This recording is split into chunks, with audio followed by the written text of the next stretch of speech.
그리스도 예수의 사람들은 육체와 함께 그 정욕과 탐심을 십자가에 못 박았느니라. 아멘.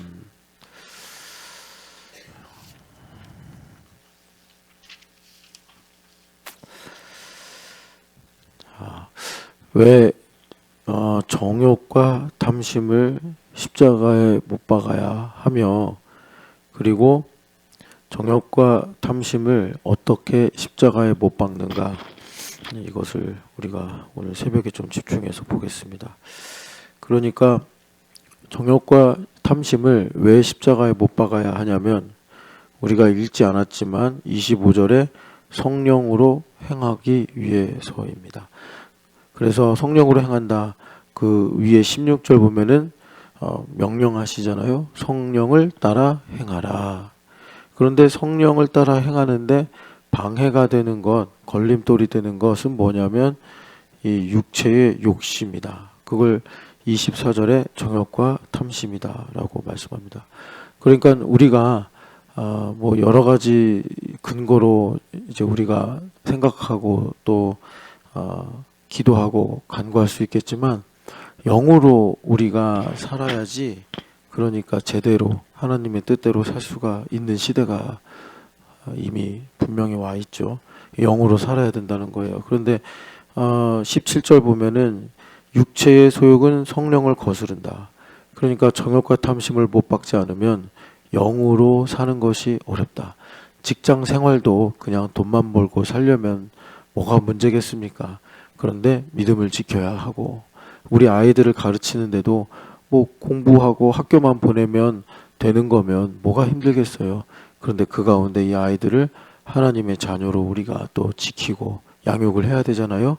그러려면 우리 시대에는 성령으로 행하는 방법밖에 없다. 이것입니다. 그래서 성령을 따라 행하려면 24절에 정욕과 탐심을 반드시 십자가에 못 박아야 된다. 십자가에 못 박힌다. 이게 갈라디아서에서 가장 우리에게 알려진 성경 구절인데, 갈라디아서 2장 19, 20절이죠. 거기서는 수동태로 쓰였단 말이에요. I have been crucified. 그러니까 내가 믿음을 받는 것이 선물로 받는 거라고 하잖아요. 내가 원해서 자격이 돼서 믿음을 내가 만들거나 내가 소유하는 게 아니고, 원전은 하나님께서 나를 예정하시고 택하셔서 나에게 선물로 믿음을 주시는 거예요. 줘 버리시는 거예요. 그러니까 여기 유연이가 있는데, 유연이가 이렇게 부모님 슬하에서 교회 다니고 교회에서 여러 가지 주일학교 활동하고, 자기는 막 하나님을 간절히 원하거나 그렇게 기도한 적이 없었어도 그렇게 교회 생활을 하다 보니까 믿음이 생겨서 나중에 자기가 철이 들면 그러니까 입교도 하게 되고 이런 일들이 이제 생기는 거죠. 그러니까 하나님 믿음을 줘버리시는 것입니다. 그런데 여기 24절 보면은 능동형으로 내가 이제 나를 십자가에 못 박아야 된다. 이렇게 말씀하시는데 그 내용이 정욕과 탐심이다. 이렇게 말씀하세요. 그래서 정욕과 탐심을 십자가에 못 박는 것은 내가 못 박혀졌음을 믿는 믿음으로 반응을 해서 내가 그러니까 이제 십자가에 나를 못 박는 그런 능동적인 내용을 가리키고 있는 것입니다. 자, 그러면 왜 우리가 정욕과 탐심을 십자가에 못 박아야 되는가, 이거를 좀 더 지난 주일부터 쭉 들었던 말씀들로 정리하면은 이렇습니다. 우리의 정체성이 뭐냐, 이거를 예수님께서 요한복음 20장 21절에 보내심을 받은 자다, 이렇게 말씀하셨습니다. 그러니까 20장 21절은 요한복음이 21장에서 끝나는데, 보통 21장이 그러니까 예수님께서 그 디베랴 바닷가에 가가지고 고기 잡는 베드로를 다시 부르시는 그 내용이거든요. 그러니까 21장은 사실은 좀 이렇게 후기, 부록 같은 느낌이에요. 그래서 이게 정말 요한이 쓴 거냐, 나중에 후대에 사람들이 덧붙인 거냐, 이런 내용이 그 신학자들 사이에 논쟁으로 있을 만큼 21장은 좀 그런 성격이고, 여러분들이 요한복음을 쭉 읽어보면 20장에 내가 예수님께서 하신 말이나 행적을 다 기록했으면 세상의 모든 책으로도 다 담을 수 없다. 이런 말을 하면서 왜 내가 요한복음을 기록했는가? 이걸 요한 사도가 20장 마지막 구절에 밝히고 끝 이렇게 해버리십니다. 그런데 21장에 다시 그 베드로 이야기가 나오는 거예요. 그러니까 20장의 이 내용은 그러니 예수님께서 승천하시기 전에 베드로와 마지막 제자들과 마지막 작별 인사를 하시는 내용이란 말이에요. 고별 설교를 하시는 것입니다. 예수님께서 이제 지상 사역을 다 마치시고 하나님 보좌 우편으로 올라가시기 전에 마지막 고별 설교를 하시는데 그 고별 설교의 핵심 주제가 아버지께서 나를 보내신 것처럼 나도 너희를 보내노라. 이렇게 이제 말씀하시는 거예요. 그래서 예수님을 믿고 따르는 모든 사람들의 운명이 결정되는 것입니다. 그 운명은 뭐냐면 네 뜻대로 살면 안 되고 보내신 분의 뜻을 따라 살아야 된다. 이렇게 운명이 결정되는 거예요. 그러니까 요한복음을 여러분들이 한번 보내신다라는 주제를 가지고 쭉 보시면 예수님께서 매 장마다 이 말씀을 하시는 거를 우리가 발견할 수가 있어요. 그러니까 나는 내 뜻대로 행하는 사람이 아니요 나를 보내신 아버지의 뜻대로 행한다. 이런 말씀을 수없이 하십니다. 여러분들이 뭐 소프트웨어로 검색을 해보셔도 금방 나오는 건데, 그러니까 예수님께서 아버지께서 나를 보내셨다. 그래서 너희들이 내가 어떻게 했는지 봤지 않냐. 그것처럼 나도 너희를 보내노니 너희도 나처럼 살아야 된다. 라고 고별설교를 한마디로 딱 압축하시는 거예요. 그러니까 말하자면 이제 주님께서 이 말씀을 하시면서 우리에게 how to live, 어떻게 살아야 되지? 이 내용을 물론 케이스마다 다 얘기하시려면 끝도 없겠죠. 그런데 주님께서 그것을 한마디로 딱 묶어서 보내심을 받은 자로 살아라. 그 보내심을 받은 자라는 것은 보내신 사람의 뜻을 행하는 거다. 이렇게 주님께서 우리에게 말씀을 하시는 것입니다. 그래서 이 보내심을 받은 자다. 이거를 우리가 평소에 잘 아는 말로 바꾸면 선교사다. 이렇게 말하는 거예요. 여러분 이렇게 복음을 가르치고 그리고 교회를 세우는 두 부류의 사람이 있잖아요. 목사와 선교사. 근데 목사는 한국인이면 한국에서 목회하면 목사고, 나도 똑같이 목회를 하는데 제가 만약에 일본에 가서 목회를 하면 선교사가 되는 거죠. 그러니까 우리는 하늘의 선교사, 하늘 나라의 국적을 갖고 있는데 주님께서 이 땅에 파송하신 하늘 나라의 선교사라는 것입니다. 그래서 일본에도 선교사님들이 계신데 이분들이 목사님이 아니라 선교사님으로서 살려면 어떤 것이 중요하냐?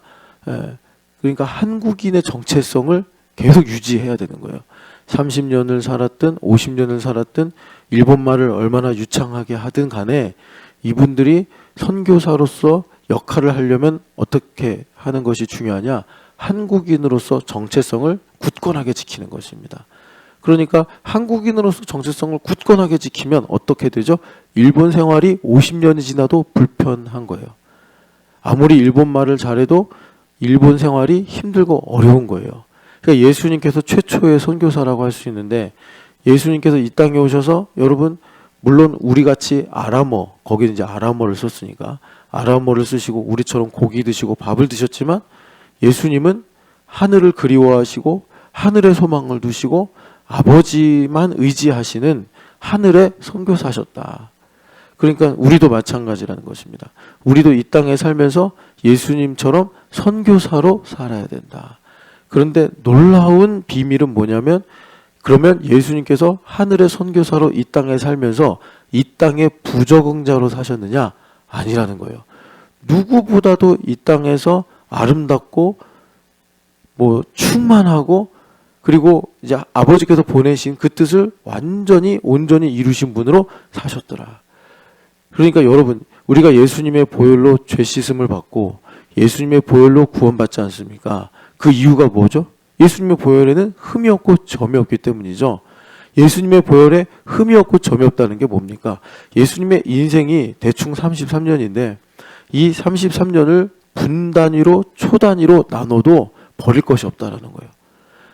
1초도 1분도 예수님은 아리까리하거나 치우치거나 이렇게 산 적이 없으시더라. 겉으로나 속으로나 예수님은 버릴 것이 없는, 감출 것이 없는 인생을 사셨기 때문에 우리가 그분을 믿으면 그분의 보혈로 죄 씻음을 받고 구원을 받게 되는 것입니다. 그러니까 무슨 말이냐면 여러분들 각자 삶의 영역이 있지 않습니까? 역할이 있지 않습니까? 해결해야 될 문제가 있지 않습니까?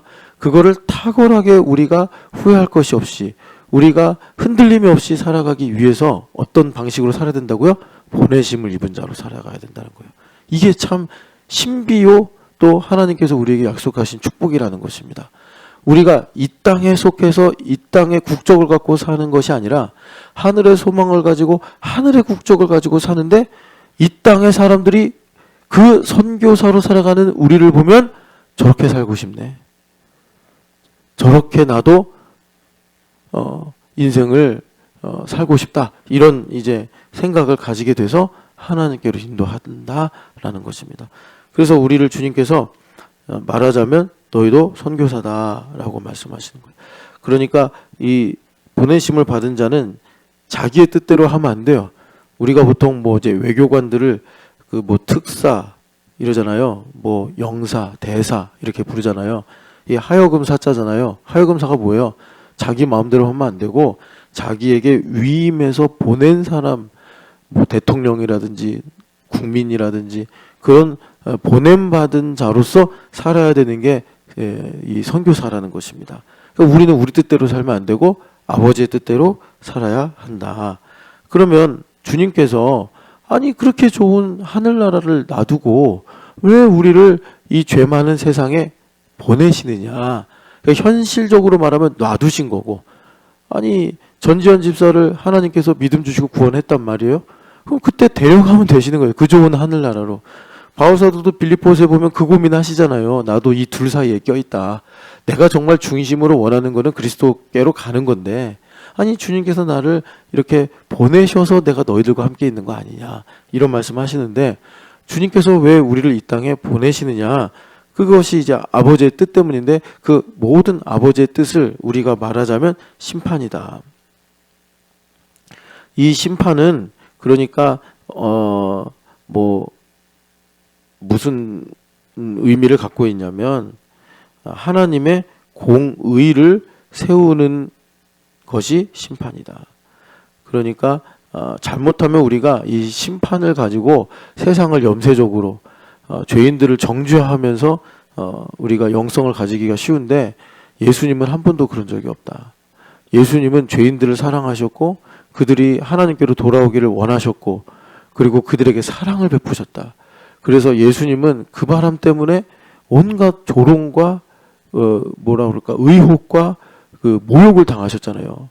뭐 죄인들의 친구라느니, 뭐 네가 하나님이면 너 자신이나 구원하라느니, 이런 망언들을 들으면서도 예수님은 물러섬이 없이 꾸준히 끊임없이 죄인들을 사랑하셨단 말이에요. 그 왜 그러죠? 예수님께서 심판을 믿으셨기 때문에. 세상 사람들이, 그러니까 세상 사람들이 아니라 예수님 믿는 사람들 중에 자기가 정의롭다고 해서 뭐 교회야 이래라, 뭐 니들이 예수님 믿는 게 맞냐, 막 이런 식으로 질책하는 말씀들을 하시는 분들 계신데, 저는 뭐 모르겠어요. 감히 그분들께 뭐라고 할 수는 없는데 좀 신중해야겠다. 그러니까 정말로 하나님께서 세상을 심판하실 것을 믿는다면, 하나님께서 세상을 이처럼 사랑하사, 그 요한복음 3장 16절이 모든 성경의 엑기스라고 그러잖아요. 마지막 한 구절을 뽑는다 그러면 3장 16절이라잖아요. 멸망하기를 원하셨어요? 멸망하기를 원치 않으셔서 독생자 예수님을 보내신 거 아닙니까? 그게 심판을 믿는 거지, 심판을 믿는다고 해서 뭐 이 썩은 교회야, 뭐 부패한 그리스도인들아, 이건 아닙니다. 그건 흉내내는 거고. 그래서 우리가 이제 하나님께서 나를 보내셨다라는 것을 믿는다면, 아, 세상을 하나님 심판하시는구나. 그런데 여러분 성경을 잘 읽어보시면 알겠지만 심판과 구원은 양날의 검입니다. 그래서 하나님께서 심판을 하시면서 사실은 어떤 일을 하시냐면 흩어진 하나님의 자녀들을 구원하시는 이 일을 행하시더라라는 거예요. 그래서 심판이다라고 할 때, 심판은 뭐 죄를 없애고 이런 것도 분명히 있겠지만 우리 입장에서 본질적으로 말하자면 세상을 사랑하지 않는 겁니다. 왜 세상을 사랑하면 안 되냐? 세상을 사랑하면 그 안에 아버지의 사랑이 없다. 이렇게 요한 1서 2장 15, 17절에 말씀하죠. 그러니까 세상을 사랑하면 아버지의 사랑이 없는데 그럼 아버지의 사랑이 뭐냐? 우리는 그냥 세상에서 좀 익숙하게 길들여진 게 뭐냐면 로맨스가 사랑이라고 생각한단 말이에요. 아니면 내가 위로를 받는 걸 사랑이라고 생각한단 말이에요. 사랑은 뭐냐면 요한복음 2장 15절 17절 쭉 읽어보세요. 세상과 세상에 있는 것들을 사랑하지 말라. 세상을 사랑하는 마음에는 아버지의 사랑이 있지 않다. 세상을 사랑하는 것은 이것이니 육신의 정욕과 안목의 정욕과 이생의 자랑이니라.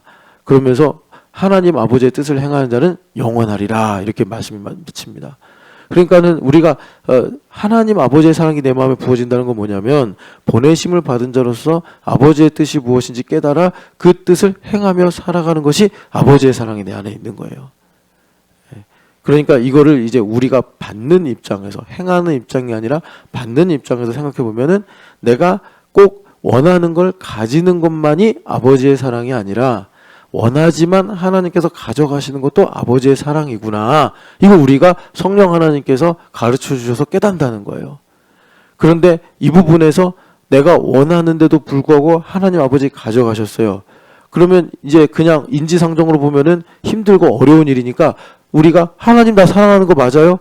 나 사랑하는 거 맞으면 이거를 가져가면 안 되죠. 이렇게 말하게 되는데 껍질을 딱 까고 뚜껑을 열어보니 왜 그런 말을 하는 거죠? 세상을 사랑하는 거네. 여러분, 하나님께서 우리를 지으시지 않으셨습니까? 그러면 원하는 것을 가질 때 행복감을 느끼는 건 하나님 주신 거예요. 그러니까 그것은 하나님께서도 알고 계시다는 거예요. 그러니까 하나님도 우리에게 내가 원하는 걸 주길 원하시는 거예요. 여기 아버지들 계신데 어떤 아버지가 아무 이유와 근거 없이 자녀가 원하는 걸 줄 수 있는데 안 주거나 빼앗는 아버지가 세상에 어디 있어요. 그러면 안 되죠. 아버지가 실수를 하거나 부족하면 그럴 수는 있지만 우리는 불완전한 존재니까 하나님 아버지는 그런 분이 아니란 말이에요. 그런데 내가 원하는데 그걸 가져가신단 말이에요. 왜 그러는 거죠? 더 큰 문제 때문에, 더 본질적인 문제 때문에. 그건 뭐예요?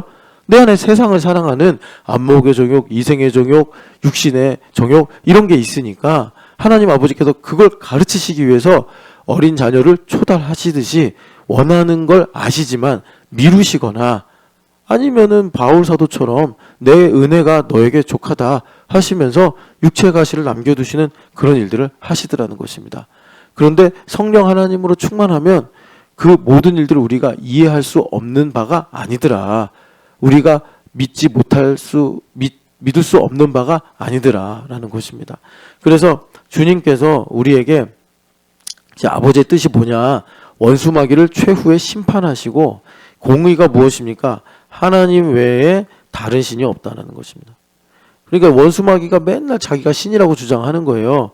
다른 신이 없다. 이것이 이사야서에 하나님의 공의라고 말씀하세요. 나 외에 다른 신이 없다. 그래서 이 공의와 연결되는 내용이 뭐냐면 하나님께서 우리를 지으신 목적, 창조주시니까 우린 피조물이잖아요. 피조물이기 때문에 하나님을 찬송하라고 지으셨다라고 이사야서에서 여러 번 말씀하십니다. 그래서 하나님께서 뭐라고 그러시냐면 내 찬송을 다른 우상에게 주지 않겠다. 그러니까 우리 인생의 가장 중요한 문제는 내 안에 다른 신이 없게 만드는 것입니다. 그런데 여러분 이 다른 신의 문제가 이제 죄랑 연결되잖아요. 죄랑 연결되는데 그러니까 내 안에 다른 신이 있다라는 것은 뭐냐면 결국은 나 자신의 힘, 자기 중심으로 살겠다 이런 거예요. 자기 중심으로 살겠다. 그러니까 여러분 이제 이 내용이 그냥 같은 1차원에서 움직이는 내용이 아니라 그러니까 나 외에 다른 신이 없다라는 것은 모든 시간을, 모든 문화를, 모든 장소를 다 아우르는 하나님의 공의예요. 그러니까 이제 공의 이렇게 말하는 거예요. 그런데 이런 모든 이 공의에 그러니까 이제 다른 신이 없다. 그럼 다른 신이 있다라는 게 뭐냐? 이거를 다른 차원으로 우리가 보면은 내 힘으로 살겠다. 그러니까 하나님을 떠나서 이 자기 중심, 그러니까 우리가 우상 숭배하는 시초가 뭡니까? 하와가 내가 하나님이 되겠다 이거였잖아요. 하나님처럼 되겠다. 그 하나님처럼 되겠다라는 게 뭐냐면 얘는 내 거다. 만약에 뭐가 내가 좋아하는 뭐 자식이나 뭐 사람이 있다고 합시다. 내 거다. 이러는 거예요. 내 거다. 예. 그런 게 이제 자기중심이 나타나는 거예요.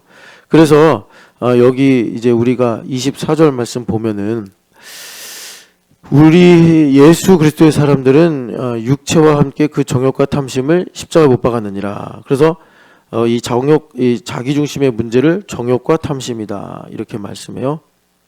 정욕과 탐심이다. 그런데 여러분 어제 말씀을 드린 대로 이 정욕과 탐심을 NLT 성경으로 보니까 이렇게 번역을 해요. sinful nature다. 그러니까 본성인데 어떤 본성입니까? 이 죄로 오염된 본성이다. 본성이 죄니까 거기서 나오는 건 다 죄죠. 예, 그게 정욕과 탐심이라는 거예요. 그러니까 이 정욕과 탐심은 왜 이 심플 네이처의 대표적인 표현이 되었느냐면 이 심플 네이처가 내 힘으로 살려고 하는 거라니까요. 내 거다. 내 마음대로 하겠다.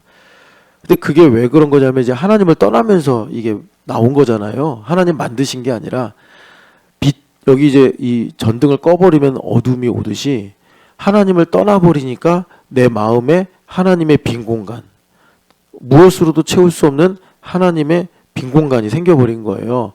그 빈 공간을 마치 빛이 사라지면 어둠이 채우듯이 정욕과 탐심이 내 마음을 채워버린 것입니다. 그래서 이 자기중심성을 성경에서 이게 그러니까 정성적인 것이기 때문에 한마디로 딱 표현이 안 되잖아요. 이 모양의 그릇을 담으면 그 모양이 되고 저 모양의 그릇을 담으면 저 모양이 되기 때문에 성경에 보면은 이렇게 한 4가지 정도로 이 자기중심성을 말하더라고요. 가장 많은 게 정욕과 탐심. 그래서 욕심은 죄를 낳고 죄는 장성하여 사망을 낳느니라 이렇게 말씀하죠. 정욕과 탐심이 자기중심성의 가장 이제 일반적인 표현이고, 그리고 그만큼 많이 나오는 표현 중에 하나가 두려움입니다. 두려움. 여러분들 이해가 되시죠? 자기중심성을 강하게 갖고 있는 사람은 모든 것이 다 두려움의 발로로 나와요. 열심히 사는 것도 두렵기 때문에. 또 뭐가 있을까? 하여튼 그래요. 그래서 요한일서 5장에 보면은 이렇게 말씀하시잖아요.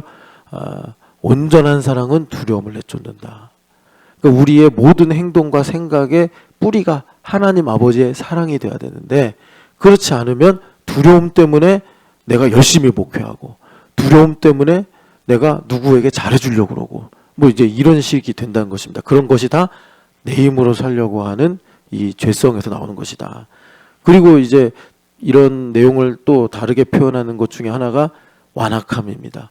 그러니까 sinful nature는 여러분 말하자면 지금 눈에 보이지 않는 공기가 가득하잖아요. 그런 것처럼 정성적인 거라고요. sinful nature는. 그런데 이거를 우리에게 주님께서 이제 특정한 상황에 알도록 가르쳐 주시려고 말씀하신 것이 정욕과 탐심. 그 다음에 두려움. 내가 두려움이면 두려움에서 나오는 게 정죄와 수치입니다. 내가 정죄를 받거나 수치심을 느끼면 지금 내 바탕이 두려움이구나. 이 두려움이 어디서 왔는가? 자기중심성이구나. 그래서 이 자기중심성, 정욕과 탐심을 내가 하나님께 나아가서 십자가에 능동적으로 못을 박아야 되더라라는 것입니다. 그리고 이제 또 나오는 게 뭐냐? 완악함. 그래서 여러분들이 살다 보면은 이제 완악해지는 문제가 뭐 대단히 크고 중요한 문제로 완악해지는 것보다 사소한 일로 완악해지는 것을 우리가 깨닫게 돼요. 이게 성령 하나님 가르쳐 주시는 거예요. 그냥 말 한마디에, 그냥 잠깐의 기분 때문에 내 마음이 왜 이렇게 좁아지지? 왜 이렇게 내 마음이 굳어지지? 왜 이렇게 내가 시니컬해지지? 이런 것들이 다 내 안에 자기중심성이 강해졌구나. 혹은 성령 하나님께서 드러내시는구나.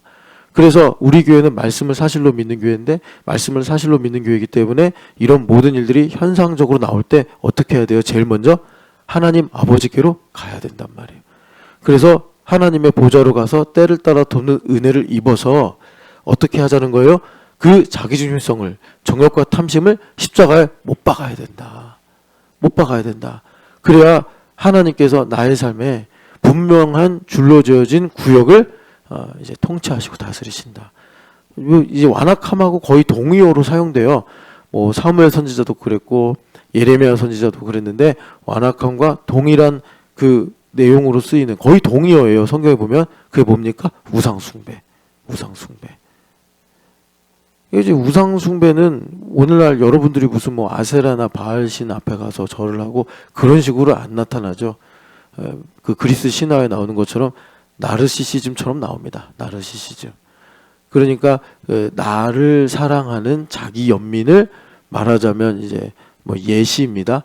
전지현 집사님이 자기를 사랑하고 자기를 아끼는 마음을 지우나 현빈이가 아니라 성빈이나 아니면 허우성 집사님한테 투영을 해서 우상 숭배하는 거죠.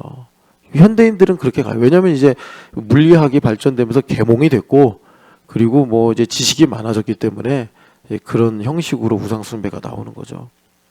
그래서 주님께서 우리가 이제 영으로 살려면 정욕과 탐심을 십자가에 못 박아야 된다. 자, 다시 우리가 아까 전에 잠깐 이제 이 버블 다이어그램처럼 정리한 말씀을 보면 한 번 더 띄워주세요. 그러니까 우리가 보내심을 받은 자인데 우리에게 이 심판이 우리 교회는 말씀을 사실로 믿는 그러니까 말씀하시고 이루신다. 이걸 믿는 교회란 말이에요. 이걸 엄청 강조하잖아요. 교회됨 41에서도 사실 이 부분이 이렇게 보이지 않지만 백본처럼 쫙 흘러가고 있단 말이에요. 이거 없으면 교회됨 41을 할 수가 없어요. 우리가 만약에 척추뼈가 없으면 흐물흐물 거리겠죠. 그런 것처럼 우리 신촌영학교회가 말씀이 사실이다. 하나님은 말씀하고 이루신다. 이걸 안 믿으면 40일을 하는데 그러니까 여러분 이렇게 좀 생각해 보세요. 왜 나는 40일을 못 마칠까?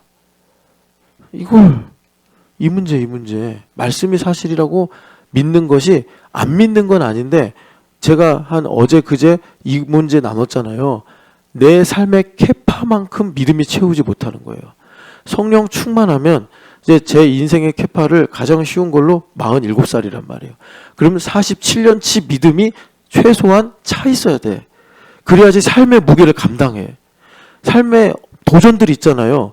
그런 것들을 내가 믿음으로 살아가려면 최소한 47년치 이 믿음이 내게 있어야지 믿음으로 생각하고 믿음으로 결정하고 살아간단 말이에요. 그런데 내가 40년치 믿음만 갖고 7년치는 빈 공간이에요. 그러니까 이제 헷갈리는 거예요.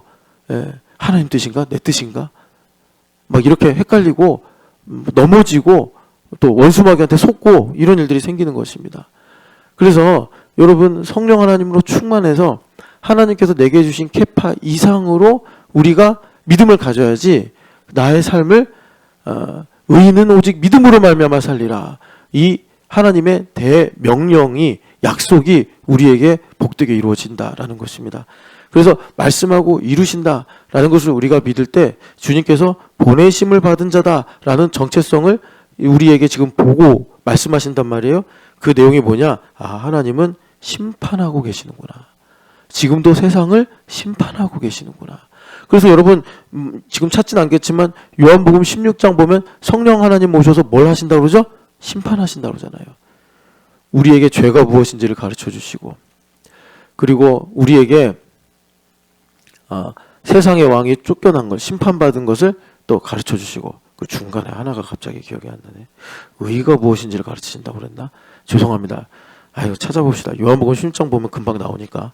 요한복음 16장 보면 성령 하나님께서 책망하신다라고 번역했는데 사실 그게 심판이에요. 심판하시면서 뭘 하시냐면 8절 읽어보겠습니다. 그가 와서 죄에 대하여 의에 대하여 심판에 대하여 세상을 책망하시리라. 딱 정확하게 심판이라고 하셨구나. 그러니까 죄와 의와 심판에 대해서 세상을 책망하신다. 세상에 알려주신다. 심판하신다. 이렇게 말씀하시는 거예요. 그런데 이것이 우리가 그러니까 이제 영으로 되어져야 된다. 영으로 되어지는 게 뭐냐면 이겁니다, 여러분. 오른편 뺨을 맞으면 왼편 뺨을 돌려대는 게 영으로 되는 것입니다. 우리가 좀 이제 미숙해서 약간 버퍼링이 걸리더라도 마침내 왼편 뺨을 돌려대는 게 내가 영으로 되어지는 것입니다. 이 영으로 되어진다는 것을 그래서 구약의 복음으로 한번 쭉 말씀드렸잖아요.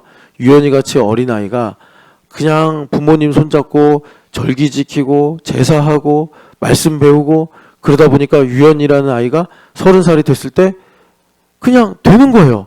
절기를 지키고 이게 하나님께서 자연과 문화라는 법으로 이스라엘 백성들에게 복음을 가르치신 것이다. 그래서 마음의 할례를 받게 되고, 그래서 정유연이 하나님의 뜻을 알게 되고, 그리고 하나님을 사랑하게 되는 거예요. 이게 영으로 되어지는 것입니다. 오늘날 우리는 이제 그렇게 안 되잖아요. 구약의 율법적 정황 속에 들어갈 수가 없잖아요. 수천 년 전이기도 하고 기후도 다르고 문화도 다르고 언어도 다르기 때문에. 그런데 하나님께서 그렇다고 우리를 불리하게 놔두신 것이 아니라 보혜사 성령 하나님을 보내주셔서 영으로 살라고 지금 명령을 하시는 거예요. 그러면 영으로 사는 건 뭐냐? 내가 은혜를 깨달아서. 그래서 다시 한번 말씀드리지만 내가 하나님께서 내게 주신 케파 이상으로 은혜를 깨달아야 된다. 그걸 세상에서는 철이 든다 이렇게 말하잖아요. 철이 든다. 부모님을 공경하는 철이 든다. 마찬가지로 영적인 철이 들어서 내게 주신 것이 다 하나님 것이구나. 가져가신 것도 하나님의 은혜구나. 이걸 내가 이제 깨닫게 되면 어떻게 된다고요? 마음이 살아난다. 그래서 여러분 예수님 믿는 사람들은 예수님 안 믿는 사람들이 볼 때 어떻게 표현할지 모르지만 분명히 이건 전달해야 돼요. 저 사람 마음이 살아있구나. 우리가 이제 세상에 나가죠. 저는 이제 세상에 여러분들보단 덜 나가잖아요. 이제 여러분들 이제 목회로 섬기기 위해서. 근데 여러분들이 세상에 나가면 세상 사람들은 사실은 마음이 죽어 있거든요. 하나님 안 계시니까 죽어 있죠. 그런데 우리가 가면 저 사람은 마음이 살아있네. 이런 궁금증, 이런 신선함, 이런 충격을 우리가 전해줄 수 있어야 돼요. 그 사람들을 살리는 건 둘째 문제고 내가 살기 위해서. 우리는 마음이 살아나야 돼. 그러니까 마음이 사는 방법은 뭐냐? 뭐 책을 봐가지고 깨달음을 얻고 재밌는 걸 보고 내가 신나게 웃고 그것도 잠깐은 마음을 살리는 것이 될 수 있지만 그것은 영생이 아니잖아요. 마음을 살리는 건 뭐냐? 은혜를 내가 누리고 사는 것입니다. 은혜구나. 우리 그 송경민 목사님이 작사 작곡하신 은혜라는 찬양 있잖아요. 모든 것이 은혜. 이 은혜로 우리가 매일매일 살아갈 때 내가 약하나 강하나 정하나 추하나 내가 하나님의 것이 되어 은혜로 마음이 살아있는 상태. 이 마음이 살아있는 상태를 뭐라고 그럽니까? 성경에서 자원하는 마음이다 라는 거예요. 그러니까 우리 아이들이 하나님의 은혜를 풍성하게 누리면 마음이 강화지고 마음이 담대해져서 자원하는 마음이 생기는 거예요. 자원하는 마음. 우리 정찬현 그래가지고 대청봉에도 올라가 자원하는 마음으로. 뭐지 5학년과 4학년 중간. 사람들이 하도 신기하니까 너 몇 학년이니? 5학년이요. 5학년이요. 그랬는데 사실은 이제 5학년과 4학년 중간인데 자원하는 마음이 생기니까 자원하는 마음. 우리 어른들이 몸이 우리 교회 아직 사실은 우리 박봉찬 아버님도 올라가셨잖아요. 그러니까 여러분들이 찬현이와 박봉찬 아버님 사이에 있으면서 저는 대청봉 못 갑니다. 그럼 마음이 죽은 거지. 정말 뭐 마음이 힘이 없어서 못 가는 거 아니라고요. 그래서 마음이 살아날 때 하나님께서 우리를 통해서 역사하시고 일하신다라고 말씀하십니다. 자, 그럼 마지막으로 이제 여러분 말하자면 정욕과 탐심을 왜 십자가에 못 박아야 되는가? 여러분이 그건 이제 아시겠죠. 그러니까 이것입니다. 갈라디아서 2장 19절 20절 보면은 내가 그리스도와 함께 십자가에 못 박혔나니 이렇게 바울 사도가 말씀하십니다. 분명히 수동태죠. 내가 그리스도와 함께 십자가에 못 박혔나니. 그러니까 이건 뭐냐면 예수님께서 나 같은 죄인을 대신하여 죽으심을 깨달아 은혜를 받고 있나니 이거예요. 그죠? 그런데 이것이 이제 갈라디아서 5장 24절로 보니까 이게 이제 영어 성경에는 부정과거라는 시제가 없어서 그냥 완료 시제로 썼는데 능동태로 썼다는 거예요. I have crucified. 내가 십자가에 못 박았다. 정확하게 좀 표현하면 이렇게 써야 됩니다. I crucified. 나는 십자가에 못 박았다. 그리고서 뭐를요? 뭐를? 그러니까 정욕과 탐심을 아니 이거 목적으로 써야죠. 정욕과 탐심을 이래서 이제 desire and passion. 정욕과 탐심을 십자가에 못 박았다. 그러니까 내가 은혜를 받아서 나의 마음이 살아나 주님께서 내 마음에 자기중심성이라는 정욕과 탐심을 드러내시는 거예요. 비추셔서 드러내시는 거예요. 때로는 완악함으로, 때로는 두려움으로, 때로는 정욕과 탐심으로. 정욕과 탐심이라는 건 이겁니다. 전지현 집사님이 여기 앉아있어서 제가 예를 드는데 허우성은 내 거야. 이런 게 정욕과 탐심이에요. 그걸 들여대시는 거예요. 갑자기 우성 집사가 나 토요일 날 쉬는데 나 등산 갈래. 청우성은 내 건데, 정우성이 아니라 허우성은 내 건데, 이러면서 이제 갈등이 생기면 그게 정욕과 탐심이 드러나는 거예요. 물론 이제 허우성 집사님이 할 일도 안 하고, 그리고 뭐 이제 아내도 불만족스럽게 하면서 가는 건 또 지나친 문제가 있겠지만, 그냥 단순화해서 말하자면 그것입니다. 그래서 주님께서 그런 여러 가지 일들로 정욕과 탐심을 드러내실 때, 그걸 갖고 내가 허우적거리고, 나 살려달라고 막 물에 빠졌다 들어갔다 나갔다 이러는 것이 아니라 예수님께서 나를 대신하여 죽으셨으니 나는 예수님을 위해 사는 인생밖에 없습니다 할 때 정욕과 탐심은 십자가에 못 박는 능동성이 나타나게 된다는 거예요. 그러면서 하나님께서 우리의 삶에 이제 말하자면 이 지경을 넓혀주시고 나를 향하신 하나님의 뜻을 온전히 이루시는 영을 따라 행하는 일이 되어지더라라는 것입니다. 자녀를 키우는 거, 우리가 내게 주신 사명을 감당하는 거, 나의 어떤 문제를 해결하는 거, 그 모든 답을 갈라디아서 5장에 보니까 영으로 살면 거듭난 사람 아니에요? 우리는 어떻게 살아야 된다고요? 또한 영으로 행해야 된다. 성령 하나님으로 행해야 된다. 이게 답이다.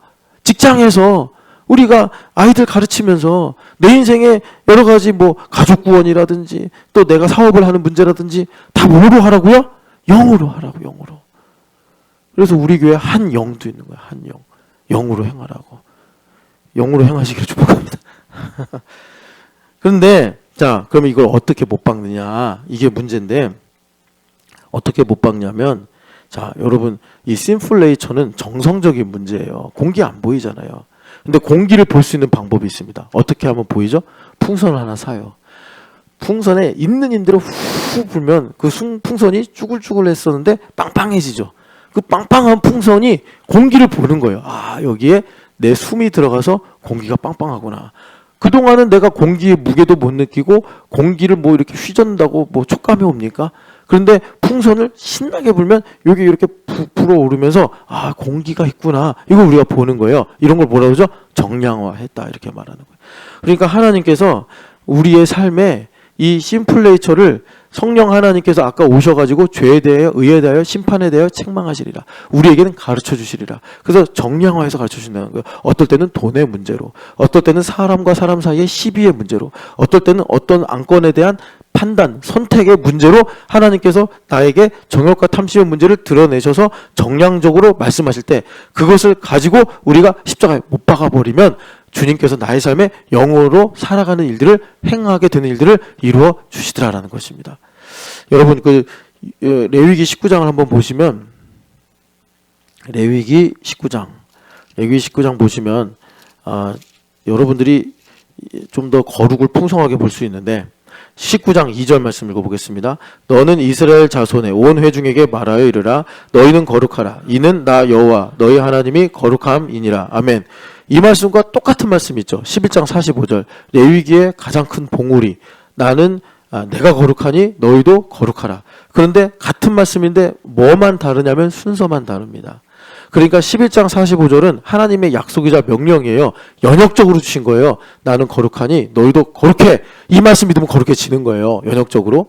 그런데 인간이 죄인이라 거룩이 뭔지는 몰라요. 그러니까 하나님께서 친절하게 순서를 바꿔서 거룩을 정량화해서 가르쳐 주시는 거예요. 그래서 하나님께서 너희 거룩해. 왜냐하면 내가 거룩하기 때문이야. 순서를 바꾸시는 거예요. 그래서 거룩을 정량화해서 1번 부모를 경외해라.